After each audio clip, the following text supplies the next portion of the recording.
Hello and welcome to War and Strategy Gamer. My name's Nick and this is our quick guide on how to start a coup in Hearts of Iron 4. So the first thing you're going to want to do is start a new game on the 1936 bookmark.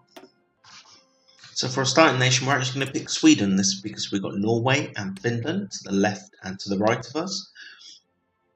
And the way you have to cope with these in terms of changing their political alliance is different, which is the whole point of a coup. The whole point of a coup is to kind of change the political alliance of another country. So the two of those are going to react very differently to the way we try and manipulate them, and I'm going to take you through those two things today. As a side note, I'm going to select the historical AI focus. That's to try and make it as predictable as possible. I've played around with this a few times in preparation for this video, so I want to try and control the environment as much as I can. Okay, so the first job on the to-do list is to turn Sweden communist, because you need to be a different political affiliation to your neighbours, and this puts you in that bracket for both Norway and Finland.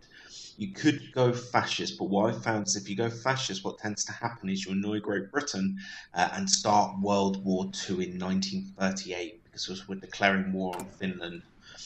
All sort of war breaks loose, if you will.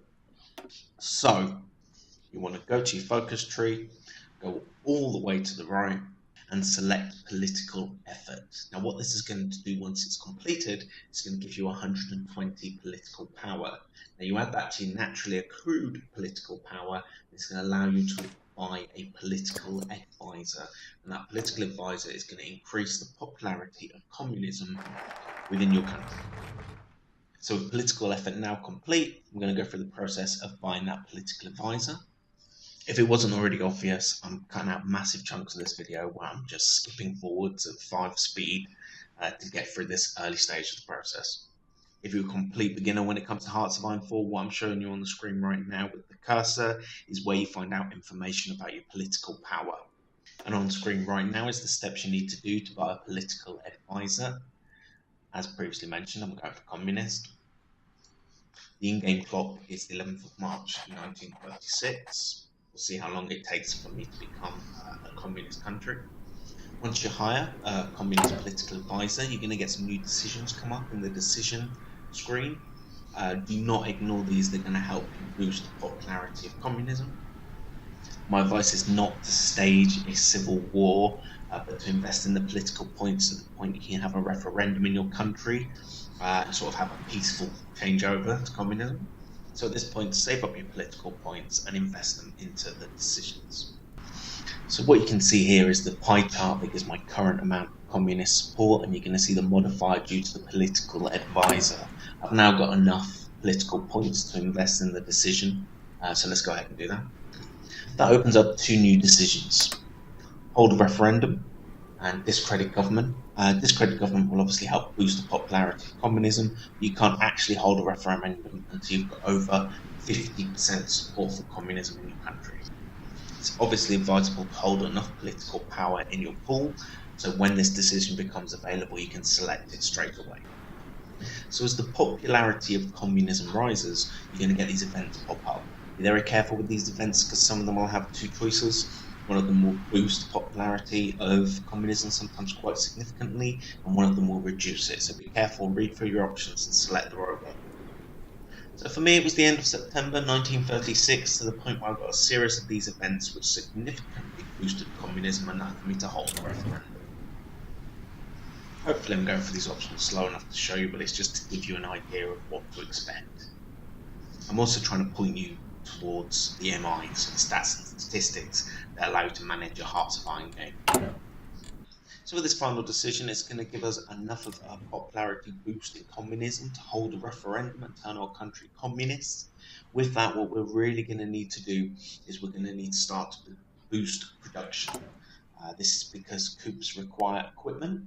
So if you haven't already, start working down the industrial tree within the national focus, getting those factories and producing more weapons. And as you can see, we're now communist because we have the hammer and sickle within our national flag. Okay, so Norway. Norway generally has really high stability, so you can't instantly start staging a coup like you can in Finland. So what we need to do is we need to play the long game. So we need to boost party popularity. Communism and because they have an election or hold elections because they're democratic, what you can do is you can just sit and wait. So you can literally just boost the popularity and wait for them to turn communists once that popularity of communism goes at over 51. And it's generally the best strategy because they have high stability. Finland, on the other hand, have low stability. So what I'm going to show you is I'm going to show you how to affect that stability even more to help boost the popularity of communism in that country and show you the effects of stability versus boosting party popularity. To do this, I'm going to declare war on them. Now, because we've got historical AI focus on, normally Britain will guarantee their independence. So you don't want to go all the way with that war justification, otherwise you're going to be at war with Britain. Stop around the 200 and something mark, I believe it's 240 days, so stop around 220. Make sure you don't go to war with Finland, particularly if Britain and France are guaranteed. Those of you paying attention would notice that effectively what we've just done is give Norway a 200-day plus head start on communism support. Just as a side note, if you're new to Hearts of Iron 4, what you're going to see is you're going to start seeing pop-ups in relation to you justifying the war goal. Don't worry about them, just sort of skip past them. Obviously, if you've never seen them before, read them. But once you've done that, you can skip past them. So when you boost party popularity, there's no real management to it. It lasts for the whole of the game until you turn it off. So you can pretty much just leave Norway alone and occasionally check its pie chart to see how communism's getting on. With Finland, you do need to watch out, stop the war justification. What I've done is stop the war justification, started to boost communist popularity, and then put the war justification on again. And what I'm noticing, because the stability is lower, the rise in communism is a lot quicker. And if I switch back to Norway now and show you their pie chart, what you're going to see is that Finland's pie chart isn't that far behind Norway's pie chart, considering that Norway had a 200 plus day head start. You can also see at this period in the game, which is December 1937, I could actually start to stage a coup in Norway, as well as staging a coup in Finland. Now, the problem with staging coups is they require equipment, so you do have to consider how many coups you've got going on at the same time, because they are quite costly for your own army.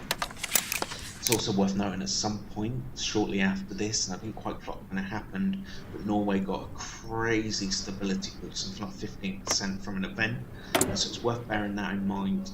Your ability to stage a coup could be time limited. So for those of you paying attention, you'll notice that I started a coup in Finland towards the end of 1937. Now, coups aren't always guaranteed to work, but they generally will happen if support's high enough. You might have to do 2 coups if you go too early. If you go too early, obviously the chance of a successful coup where part or whole of the country ends up communism does diminish slightly. I don't know by how much. I didn't develop the game. I can only go by what I've learned playing it. So it took until sort of late 1938 before it cropped up.